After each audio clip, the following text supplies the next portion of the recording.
This is me 33 days ago. If you're anything like me, you've tried dieting before but always end up back to where you started. None of your clothes are fitting the way they should. You're working hard, but your body looks exactly the same. After years of being stuck, almost giving up thinking this isn't for me, even as a personal trainer, I wanted to give it one more shot. Because I knew with the right approach, you can lose belly fat, wear your clothes better, get stronger, have more energy, and change your life forever. You just need to reach that breaking point where you say enough is enough and you vow to change.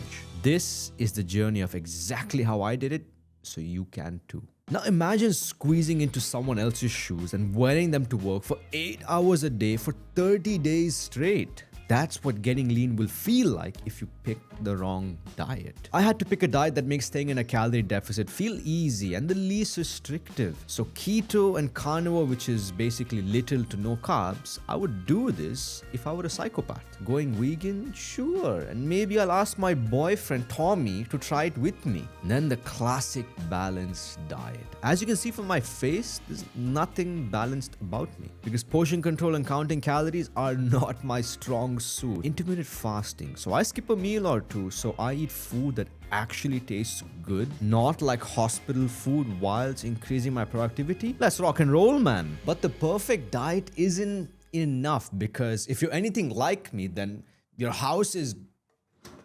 loaded with treats all the time and you live with people who eat like they're sponsored by McDonald's in front of you, and it's just a part of our culture. We reach for junk food when we're tired, happy, want to celebrate something, when your mother slaps you on your face and wants to comfort you. Oh, and if you want to lose belly fat faster, I'll help you do that for free. Just check the link in the description for that. Now, I love food, man, just like you do. But there's a huge difference between liking food and being in a toxic relationship with it. Yeah, I had to break up and get out of this relationship. And to follow through with it, I had to make a big promise. So I swore on the Bible, no eating out, no desserts for 30 days. And after that, I can start doing it weekly. I cleared out every piece of junk out of my house, deleted food apps, got my people to do this with me, went from training 5 days to 4 days a week just to have more time to prepare for anything. Now, the first few days were hard. I felt like a recovering meth addict. There used to be support groups for this. I'd be in the supermarket just staring at chips, chocolate, and ice cream, even though I know I can't eat anything. It's something I need to speak to my therapist down the line when I'm making more money, so for now, I'll just call my mother. I wasn't expecting the cravings to be this bad. But what saved my life was taking a few minutes to learn recipes, so I started making healthier Temu versions of KFC wraps. The times I was craving something sweet, I turned to fruit and I made sure I was always fully stocked because I always crave something sweet. My dentist knew Audi was basically sponsored by my sugar addiction. I swapped out every drink I had with 0-calorie alternatives. I basically treated my mouth like an airport security check with 3 questions. How much is the calorie cost of this? How bad do I want this? And can I spend my calories on something better? In the first 7 days, my belly fat noticeably shrunk. After eating actual nutritious meals, I had so much more energy. This might sound small, but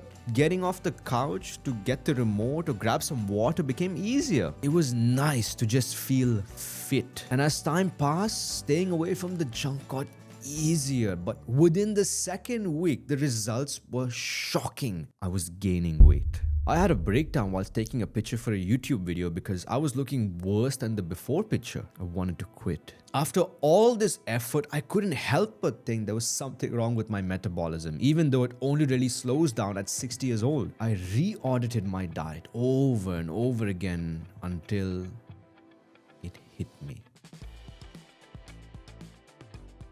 It was the nuts. The nuts I was snacking on double the calories I thought. So I swapped them for volume snacks like watermelon, strawberries, and carrots. Foods I could eat a ton of without blowing my calories, because less calories doesn't mean less food. But that wasn't all. I was drinking 2 protein shakes a day with flavored soy milk, an extra 600 calories I hadn't accounted for. So I swapped the milk for water. And that same shake had 5 grams of creatine, which alone can add up to 1.5 kilos half of water weight in the first week. Not to mention, I was drinking 3 extra liters of water a day to help me stay full while fasting. So that was extra water weight. And since I was generally stressed, that was bloating me. The next morning, I woke up feeling light and lean again. Now, as you do this, there are going to be times where you're like, what the fuck is going on?